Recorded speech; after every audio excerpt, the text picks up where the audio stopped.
Hey, this is Levi here with the ReelMasters. Just wanted to check in real quick and give my quick thoughts on the new Spider-Man movie.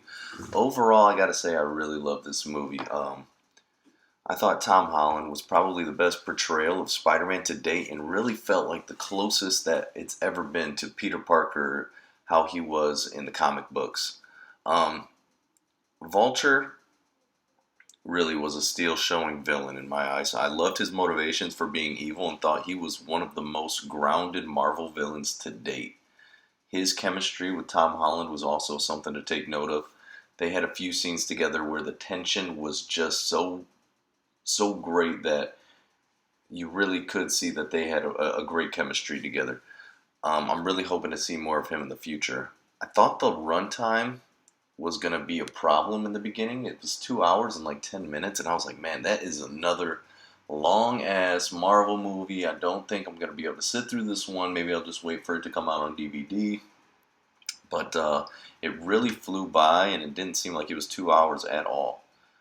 I enjoyed the action sequences, and I thought that the CGI was really well done. I know in past movies it was kind of noticeable. It almost made it made Spider-Man kind of look like a video game or cartoony, but in this one they did a really nice job of making sure it blended with the scenery really well, and it never looked out of place.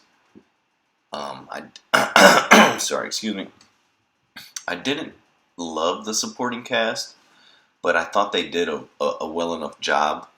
Um, I'm interested to see the relationships between Peter and some of them really grow and where they go in the future. I'm not gonna spoil anything here, but there's a few characters where it's gonna be really interesting to see where they go in the future with them.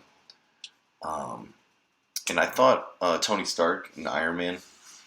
I thought his inclusion was going to be a bit of a problem. I was worried about him stealing too much of the show away from Spider-Man, but he really didn't at all. He's not in it as much as you think he would be from the promotional stuff, but he plays a really good part in it as far as moving the story along, but he doesn't at all steal the show from Spider-Man.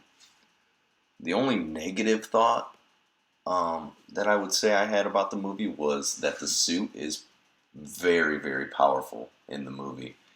And I've always been a fan of when Spider-Man kind of had his own powers from stemming from the initial radiation, whatever, the spider that he got bit by in the beginning.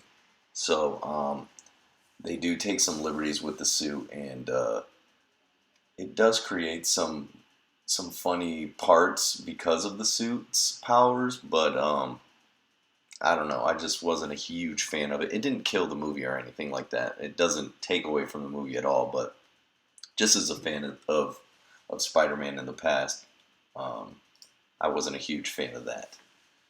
I definitely feel like this is the Spider-Man we've all been waiting for a long, long time. And I think Tom Holland is going to be the guy. He's going to be the what Chris Evans is to Captain America and what Robert Downey is to Iron Man. He's going to be that for Spider-Man, and I think he's going to be that for years to come. So overall, I would probably give it a 4 out of 5 stars, and I would definitely recommend it to anybody who hasn't seen it yet. So if you haven't seen the new Spider-Man, get out your seat, go see the Web Slinger, your neighborhood Spider-Man. Great movie, good time, and a perfect movie for if you've got family. And probably even a date or anything like that. I mean, it's just a really good movie. So just wanted to give my thoughts on that, and the Real Masters will be keeping it real at least 3 times a week. So go ahead and stay tuned and hit that subscribe button, smash that like button, do what you got to do to support us and show us some love. Thank you, and I'll talk to you later.